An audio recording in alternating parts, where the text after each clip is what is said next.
Right, welcome back, part 2 of the build along with the leather pouch. Now that I've used the shape of it to make my template, I shall be able to press on with this and finish it up. Now, looking at the instructions, it gives you a bit of an intro into leather working, an intro into saddle stitching, i.e. using 2 needles on the end of 1 piece of thread and then all the way through. It then goes to how you make your pouch, and it literally goes to begin, take the larger section and sew it to the thinner side section, which would be the back and top, and start doing it to the side, which is the gusset. As that's already been, like, step 1 is stitch that together. The intention of this kit is to create the pouch with no finish, no treatment, no colouring, no tooling, no embellishment at all. It's just literally to create that looking pouch. So people can learn a bit more. Let's see how I can make it a little bit more stylish. So the first thing would be, let's Wessex it, I think. So, being that it's a trial of making a pouch that I haven't really made before, I'm going to make it cool, and it's intended for my lady. So, hopefully it fits. I'm going to have a go at putting a cute rabbit on it. The area where the front draw cord comes through the top, I'm hoping to get about there on the rabbit. I shall offer it up. I think I'm about right. So yeah, so I've given myself a design that's equidistant from the stitching and free, so that's the design on the front, and it looks quite even, and it will just have a couple of pieces of leather coming down over the top, so that's where it's going to be, and it fits on there. The rabbit design that I've ripped off the internet, its other lop here was over this side, and consultation with my lady, she thought, put a butterfly on it. So where the ear would be, I've used acetone and rubbed off the permanent marker, and then got a butterfly sort of silhouette icon vector and filled in that space, so at least the design looks balanced from one side to another, and it all sort of fits in. So that's where the design's going to go, and how I put that design on there is the next sort of tooling section, as it were. Right, so to do the tooling, what I'm going to do is get this ready to go there. So I have a large slab of marble. Okay, so I went to a sort of gravestone place we have locally that does plinths and memorials, and literally said, is there any piece that is requiring saw work or stone work or finishing work or beveling that you're quite prepared to just let me have as is, and we worked out an exchange, and so I've got this thumping great piece of marble here. Now you can use a marble cutting board, and what this is the same theory as what an anvil is. This is a solid return for the force that you're using, the striking of a hammer onto a tool and deforming the leather whilst it's wet. So there's your design in a very resilient plastic. What we're going to do now is, see, live on camera, I'm going to use a dauber, if I can get it out of the top pot. So just a piece of wool, fresh clean water, and this phrase is called casing, I think it is, but it's just basically making the leather wet. The leather here being veg tan, as opposed to something that a settee is made out of. This is quite a raw type of leather and allows tooling, deformation and forming whilst it's wet. So that now goes back down there. I haven't soaked that leather. You get used to doing the amount of leather wetting as the years go by. So what I'll do, I'll get the tool and see you in a second. I'm not one for very expensive tools. I prefer these things to create the effect. So let's get the one I like, the one with the smallest end, which is this one. It's a dowel with like an embossing end on it. Okay, and what that is going to do now is press the design of the rabbit and the butterfly into the wettened leather. Obviously, because I took so long, I'm just going to douse it ever so slightly again.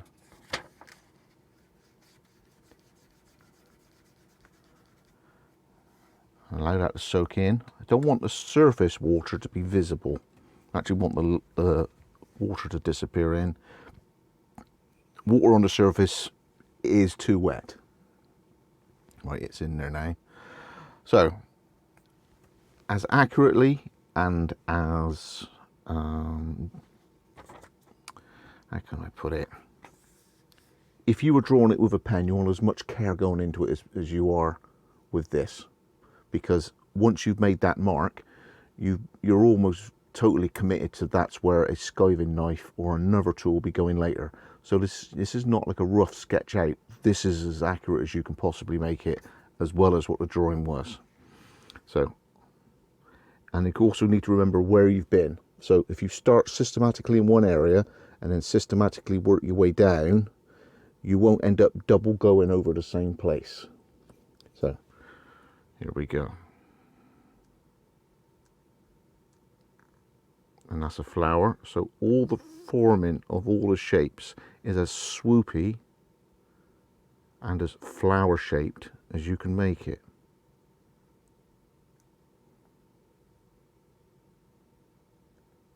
So with the petals, I'm actually trying to give it a petals form. So with these lines in this flower here, I'm trying to give it the impression of a flower.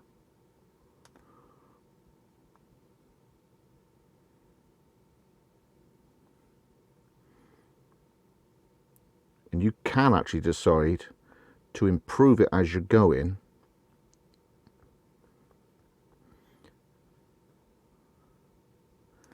By going slightly over the black line or changing your course if you feel that, do you know what, I think I can improve that ever so slightly or not. So that's the flower virtually done. I'm going to carry on whilst I'm in the field doing petals and flowers. That's where I'm going to carry on and get onto the rabbit in a minute. And we got a leaf out here.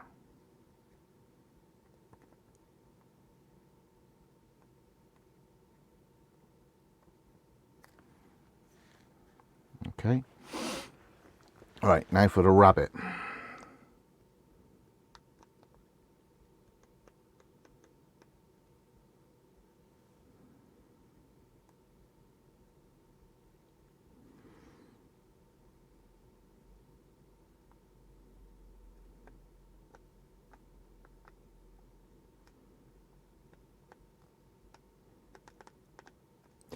that expression there of his eye socket, I'm going to use another tool later. I just want to guide there.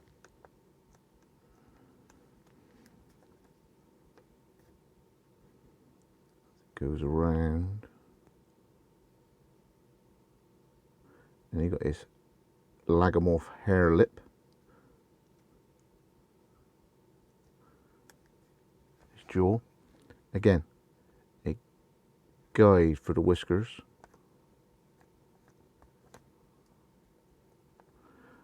I shall improve when I get round there. Coming around for his rib cage. Down. A sort of fluffy bit there, I'm going to give it the impression of some hairs. His front paw.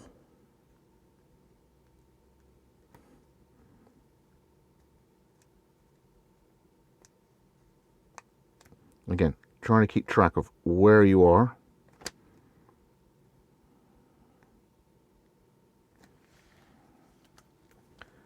And then, now I've got all that, as I say, I haven't done this in weeks, so my most important thing is the eye.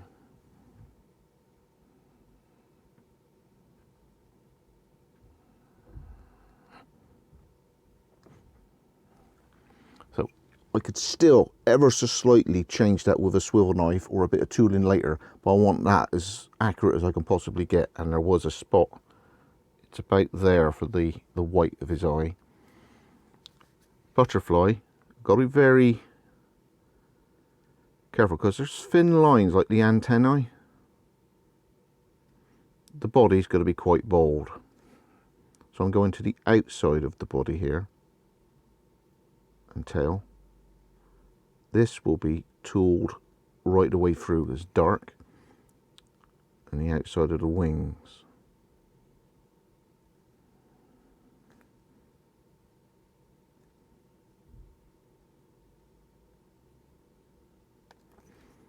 So that's the outside of the wing, and I got this black border of the wing.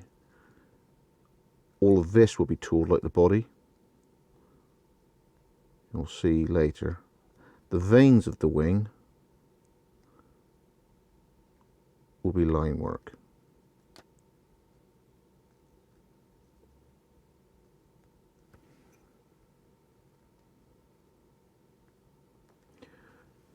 Right, now the outside of this wing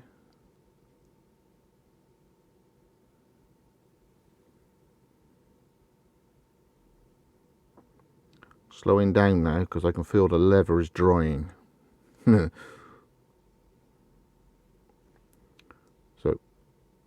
this is the dark section of the wing on the outside. So I'm doing the outside of its sort of dark section there.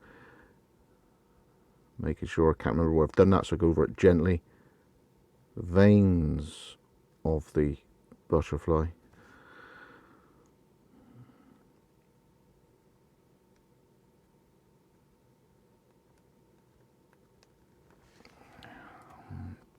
And you hope you've done it all, because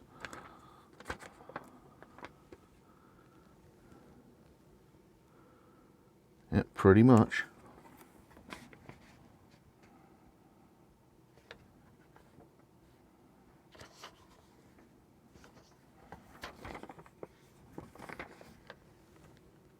Okay, it hasn't made it very easy to read, but there is your design. Normally that darkens up a lot more than that. So I don't know what they've done to this leather. They may have sealed it. I'm wondering whether they may have treated this with a form of acrylic, like an overlay of sort of like a Resolene. Because normally when you do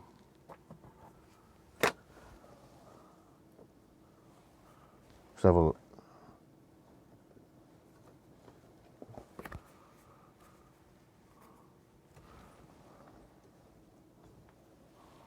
Right, there's leather.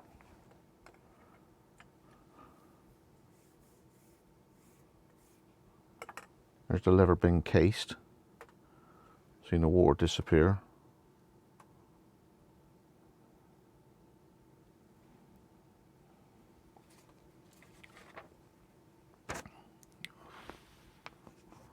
You put your thingy on like that.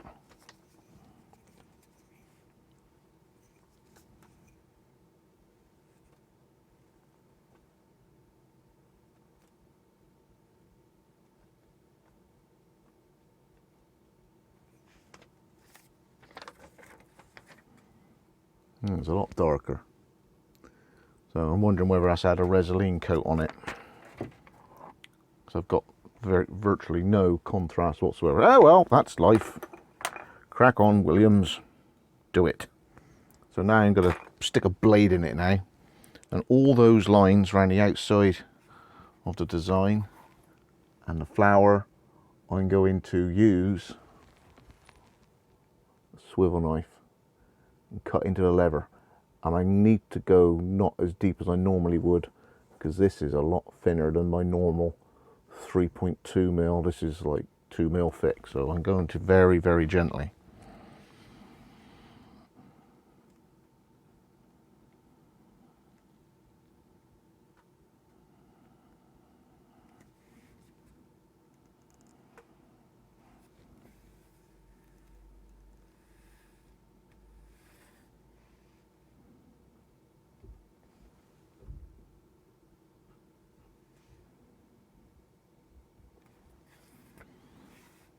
I'm going to do this all the way around.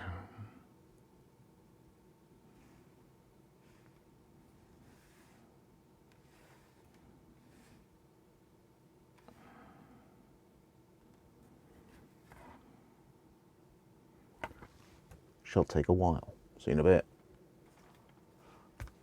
There's leather.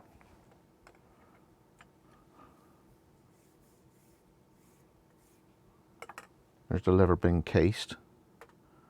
Seeing the water disappear.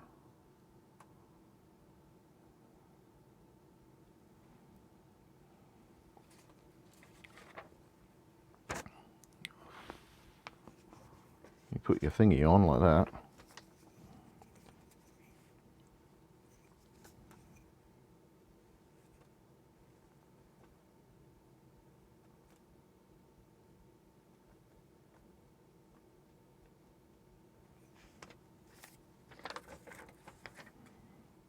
It's a lot darker.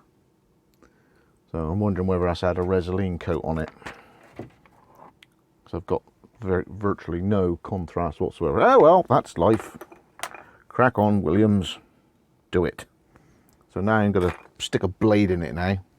And all those lines around the outside of the design and the flower, I'm going to use a swivel knife and cut into the leather.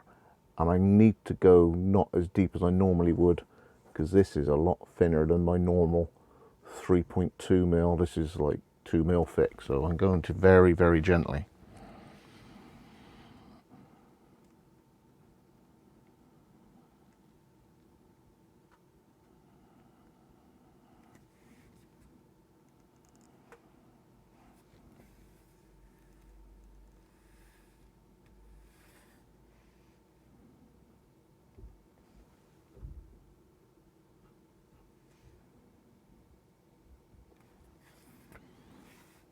I'm going to do this all the way around.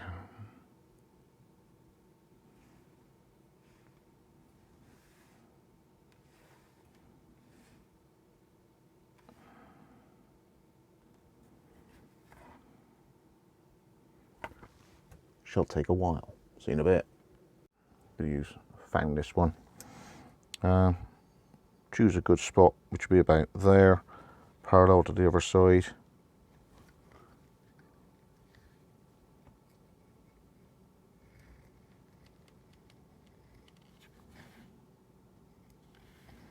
And I'm just as likely to move the lever as I am to turn the groover.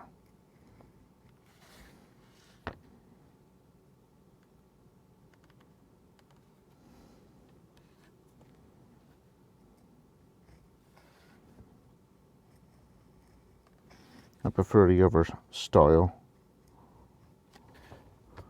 than the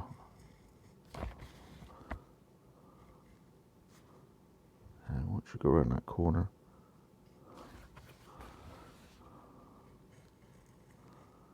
I think I got to about there, I think.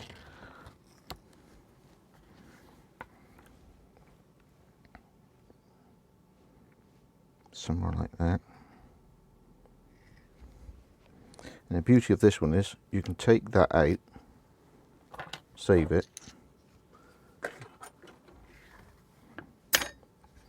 and just draw with it in a straight line. There's there. Does that look right? It's pretty much.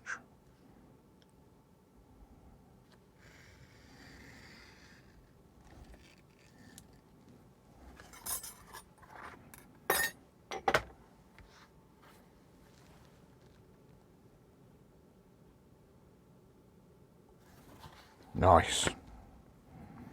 Now, background. So basically, you can use all manner of tooling.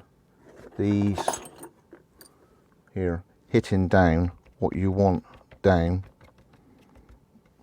and depressing the lever around the outside of all these. You can also use a beveler. I don't generally use a beveler. And what you're doing is you're just crushing that down all the way around the outside. Just don't forget to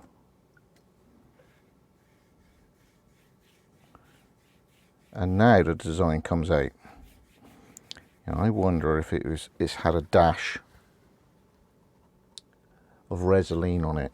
It's a lot easier to see now. I've cut through and into the leather beneath. Strange, wasn't it? Right, let's get a tool a second. Not so easy this because there's so much light to the front. I'm putting myself in shadow, but basically smashing this down as evenly as you can, because you don't want any one strike to be pressing deeper or harder to create a different dent. Yes, I'm just putting myself in shadow now, so it's going to be not the easiest thing in the world. Already I can tell that the antennae I'm going to have to go without, because there's not enough room even for this tiny weeny little tool.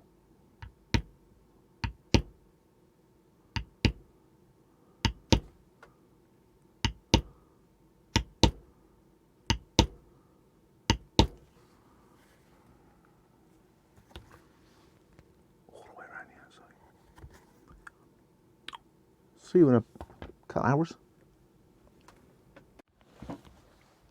Okay. Whew. Now that it's tooled,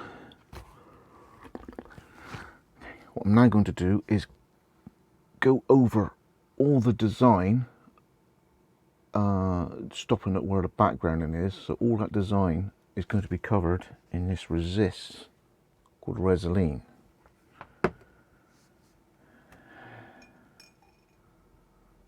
So, very nice brush, that's what I'm after. Okay, see you in a bit.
relaxing, isn't it?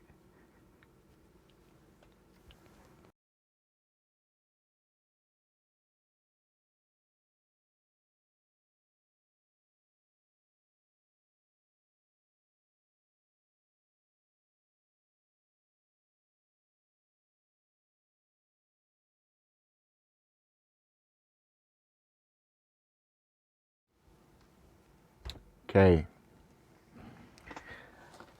I put the Resolene down just in case the next stage I come over with a drop of black ink to do the outside of the design. If it lands on the Resolene, I've got a couple of seconds with a tissue to get it off. So,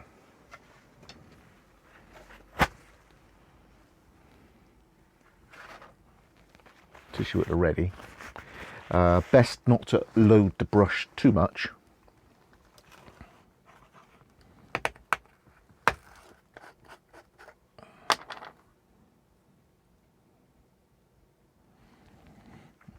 Start away from the design and get closer to it, if that makes sense. Go up to the design rather than try and take it at your perfection, and go right to the edge. Go a few mil away and then gradually get closer. So black everywhere where the design isn't. All the way around the outside and the eye. That's where the risk is when you come over the top and drop the ink right on your design. Okay, so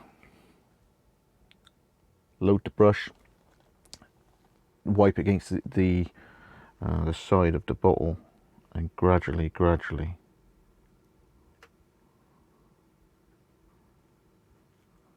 work your way to the design. Best brush you can possibly get your hand on as well is a good tip. So keep going on that for a while.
And just before I dye these, I'm going to use the beveling tool to tidy basically the tops them off. So that'll be on the bag like that and like that. And easier to slick up later. So that's that one. And on. Yeah.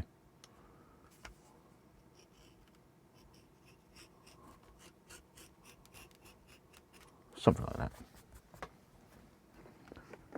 And then there's this thing here.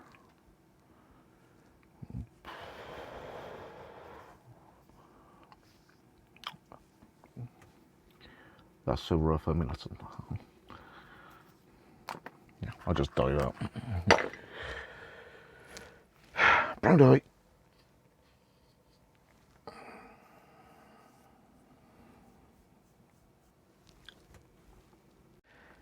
And while the components are in pieces, I'm going to slick exposed edges. Okay, so that's been dyed.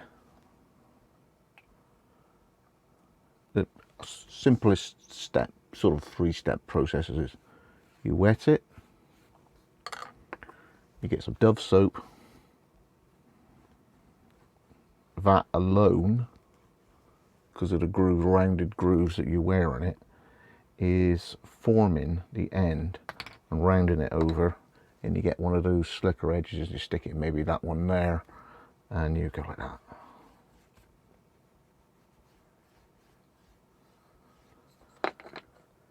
Dash of water. So you have now put a nice rounded roll top to your leather edge. So don't go at it too aggressively, especially with thin leather that's already wet with the dye, because you'll mushroom it all over. But just glide the soap up it, and then the slicker, and you get a nice finished edge.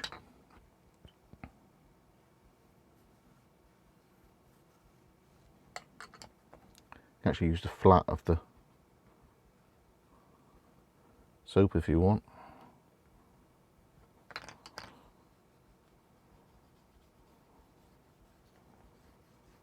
There we go. It's a nice rolled edge to everything.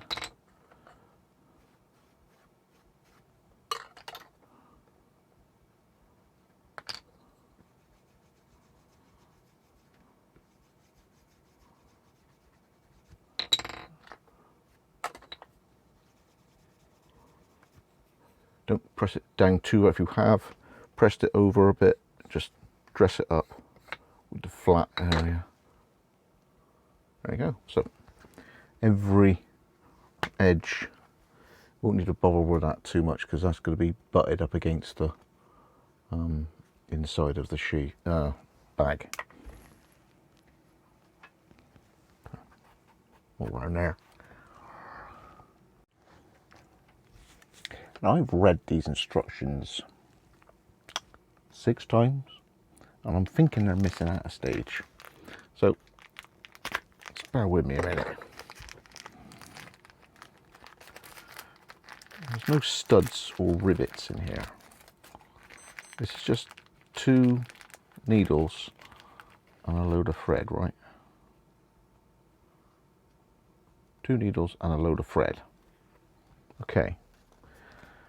Well, basically it says to stitch the big piece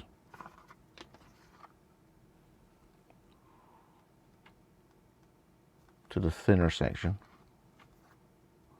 and then stitch the other side to the thinner section, and then the closure strap. It doesn't actually mention, as far as I can work out, the back strap.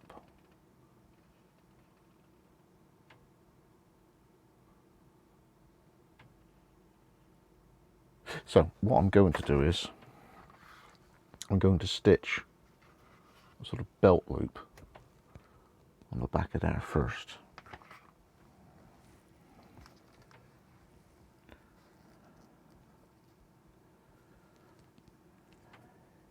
Normally instructions, I throw them away. I think it's a good idea with this one.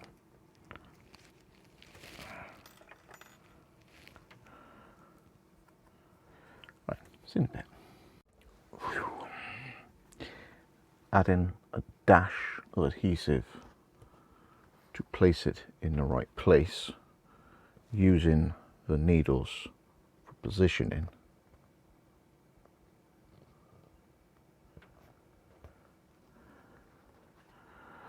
Hold that in place for a couple of minutes and then stitch it on.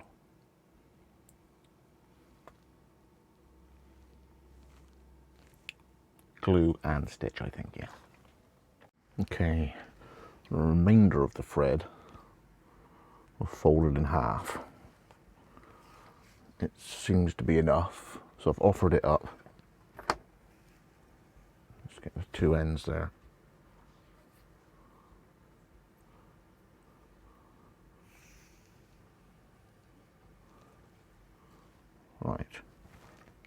reckon that's long enough. So too late now. There's one piece.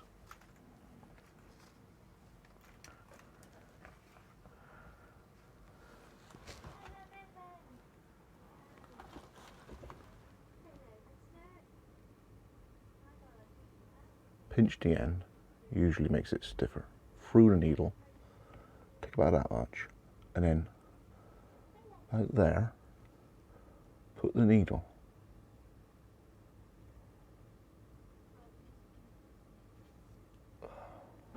through the thread.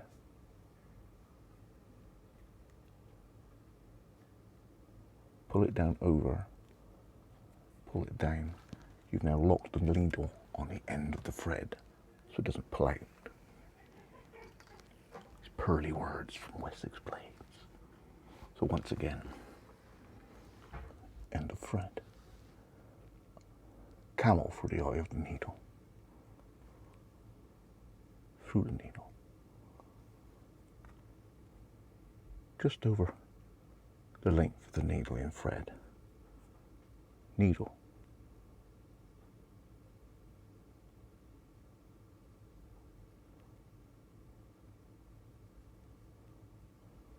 Through the thread.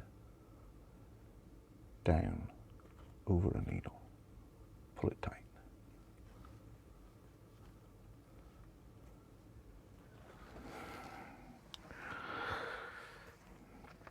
And apparently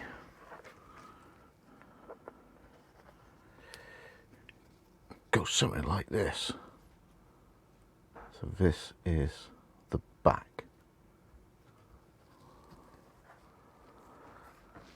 That is the front.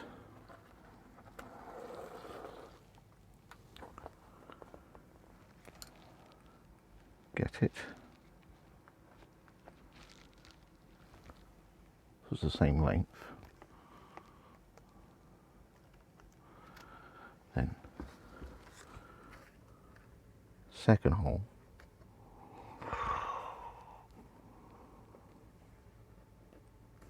Second hole.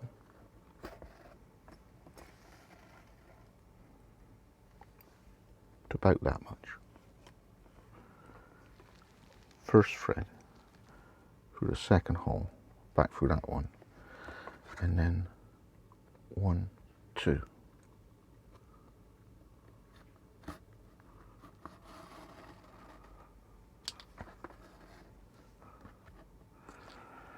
Make sure they're the same sort of length.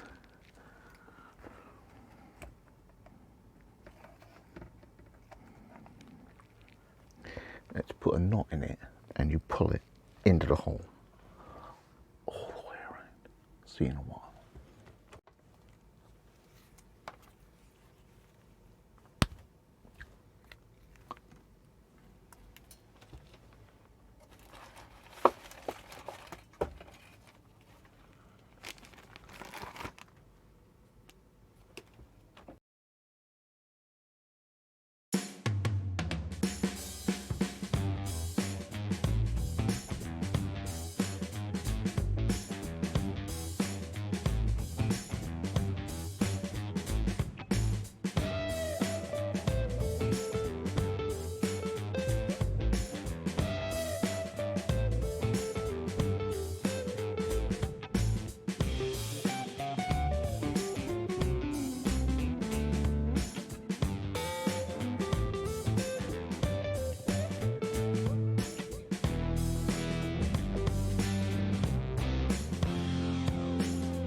Hey, welcome back. Next day now. Had a bit of a change of plan. So I put the coloured version of Gorgeous Rabbit on there and the flowers, and then coated it in Resin. Learning wise for the stitching, when you get to doing the corners and you're putting the needles through, there's a lot of coaxing the lever in order to get the needle through the hole, because you're literally trying to fight the gusset around, creeping it around to turn a straight ruler piece of thing into a crimped and curve. So that was a learning thing for me. Yeah, I'm not going to use the braided the thong thing coming out. I want to put a snap on there at some point, so I'll do that tomorrow, I think. But that's it complete. But the strange lever just does not take dye very evenly, so I reckon it was treated in some way, because it's just the lever is just taking dye in funny ways and funny places. The wooden antique gel just completely smeared up. It's really strange. So in the end, I coloured it. Yeah, sort of weird project. I think is the way it was left raw. What would you think was raw? I.e., that's what it is. I think it might have been just dipped in like a tan coat, or dipped in like a Resin, or dipped in something, and then I've done with it, because it just didn't. I mean, I know that's the water from when I cased it, but still strange. The thread itself was a real ultimate fail. That's the thread you came with it. Nah, it's no good. So we uprated to the proper Tiger Riz thread, and I'm really pleased I went with yellow, because even with all the lights on, yellow thread for watching what I was doing was much better, you know, just seeing thread and needle of my chaotic background. So that was a bit of a bonus, rather than that dull brown. But anyway, it's complete. Hope you enjoyed that sort of thing. But the kit itself is, I mean, quite a simple way of doing it, but it didn't take dye very well. But I think I sort of improved it a fair amount. A cute little wabbit on there. And then obviously the shine on there now that's Resin. Strange. Anyway, thanks Tommy, Scott Wessex Blades. I shall poodle on with other projects and share with my failures and successes as we go on, as I discover new things. Thanks for joining me again. There are obviously a link to Instagram. There's a Facebook page that Rob Phillips has kindly started up on Facebook for owners or people who are out and about with their Wessex blades. You can share photographs of your fine lawn, your Merlins, and see you on the next one. Great, thanks for joining me.